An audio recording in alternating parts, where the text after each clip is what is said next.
Hi, my name is Ahmed, Hi, my name is Mo. and this is how I found the truth.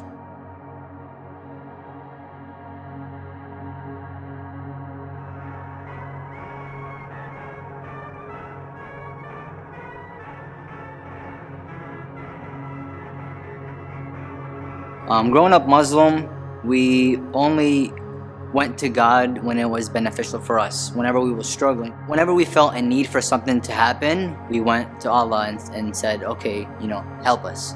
If people asked, I would say I was Muslim, but I would really not act like it. I didn't feel anything towards it. I didn't feel any spirit. I felt empty. And most Muslims, I don't know if they'll admit it, but deep down I know that, for me at least, that I had this emptiness almost, that this unfulfillment, to where I really had a hard time believing in God or trusting that there is a God in such a broken world. In a Muslim culture, shame was an extremely big thing. If you brought shame into the family, you would have to pay the consequences for it. There was a time with my mom where her brothers hung her on a tail pole and were going to electrocute her because of shame, because of a person that came and told them something happened. My uncle comes running and he looks at his brother and he's like, why are you doing this? And it's like, what are you doing? Put her down. I was there when my mom was hung up, and I was watching it, and it was really devastating to see my mom at that point, and she was weeping and crying. Her father was right there, and he was sitting there watching, and he's saying, let it happen. It's okay. She deserves it. I didn't have anybody. I didn't have my mom. I didn't have my dad. I didn't have anybody to hold me and tell me, you are valued. You are my son. And growing up like that, I felt like I was abandoned. I was forgotten. I never had a father figure. I never had that. My father was in and out. He would cheat on my mom. He would go sleep with different women and then come back. Since the age of 4, my dad would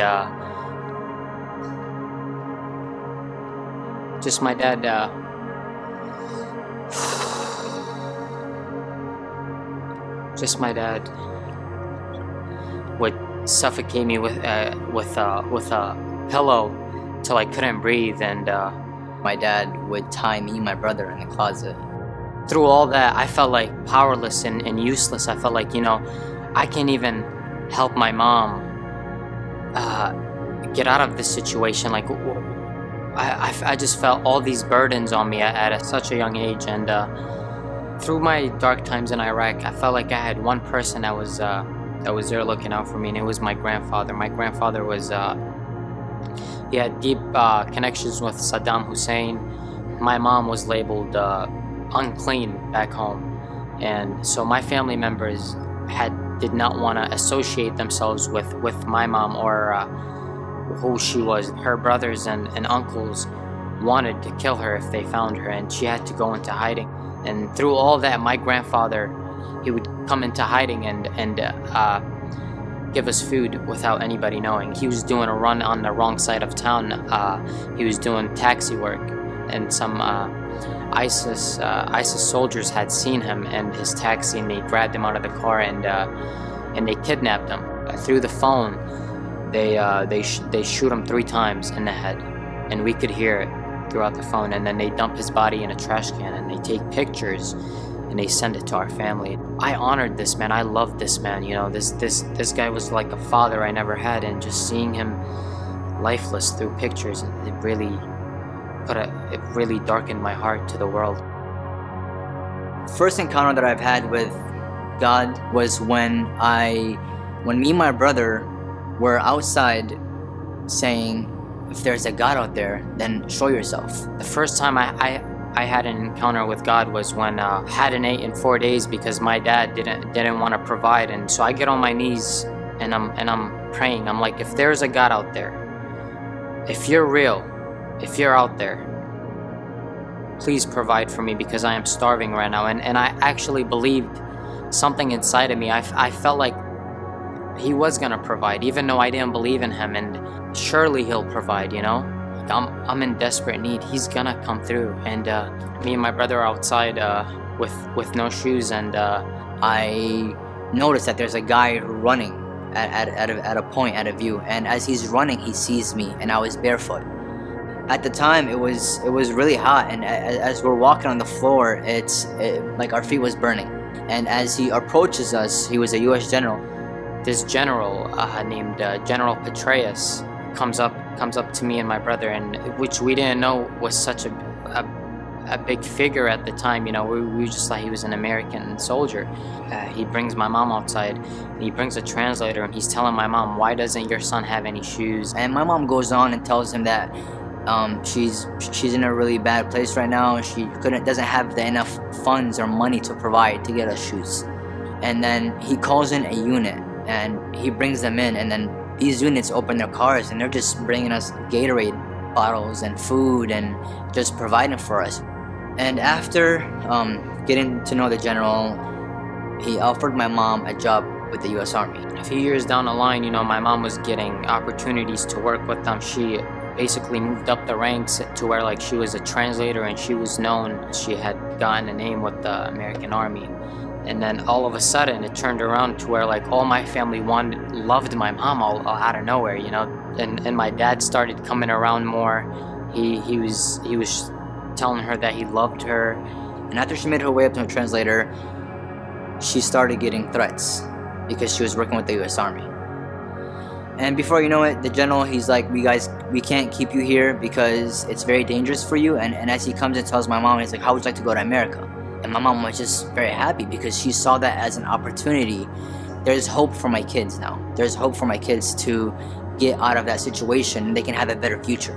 As we get to the U.S., we just kind of look for the Arab community, because that was our first instincts. Okay, how can we blend in? There was an Arabic community where we were at, and they had told us about, you know, churches are providing food, they're providing furniture, they're providing clothes. We had looked into it, like, you know, we're just gonna go into this church, get what we need, you know, we're not gonna talk to them, because, you know, we still had our Muslim background.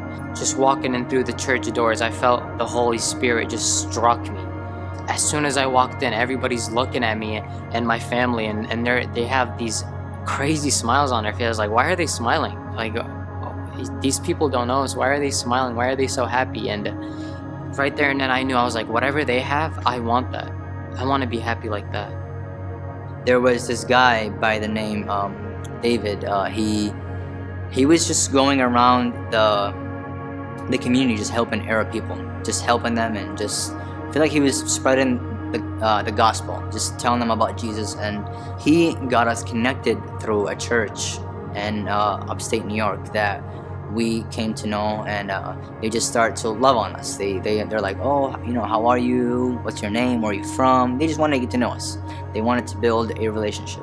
This family had gotten close to us from the church that was providing, you know, we just wanted the stuff and get out, but they had reached out, treated us like family. They didn't, the thing about them that was weird, you know, they didn't push their religion on us. They didn't push Christianity onto us, you know. They just kept coming week after week, taking us to church every Sunday.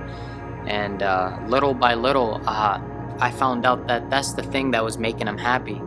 That was the thing that was that I was missing in my heart. That's what I needed. I started having questions. I'm like, who is this guy that you guys are talking about? You know, I'm like, I want to know. After knowing who he is, going to church and getting my questions answered, I came to know him, and I accepted him into my life. 2014, 2015 is when I was like, God, I want to give my life to you, and I want to give you my whole heart. And Islam's teaching is do this, do that. You know, you can't get into heaven unless you do all these good deeds. Experiencing Jesus and God, I'm like, there is nothing I have to do. God already loves me for who I am. There is nothing I could do on earth that will make me right with God. And it's so simple, but looking at it, you know, like, if you believe in him, you're gonna adapt to his values and his morals. And every day I wake up, I go, I want to be more like Jesus. It came to a point where I did trust him. I said, okay, Lord, I'm choosing to trust you. I'm giving you my life, and I'm giving you full authority of everything that I have. Aligning myself with the Lord has shown me how God can transform your life and what He can do through it all. And He really showed me my purpose. He showed me what I was meant to be. And trusting Him and putting my faith in Him, man, He showed me He has value for me and that He is my Father. Even though that father perspective for me was ruined, the Lord was telling me, I'll make up for that. I'll show you what a father is. Jesus is giving us blueprints on how to live our lives. When He says, I am the way, the truth, and life, I feel like it's a navigation system on how to live my life, how to be more like Jesus. There's hope that there's more to it than just a feeling like you have to earn your way to something. That there's more to it than just that, and there's hope that there's something out there that's better than what you think there is. That there's a God out there that loves you and has value for you, and that whatever you're going through, He will show you that.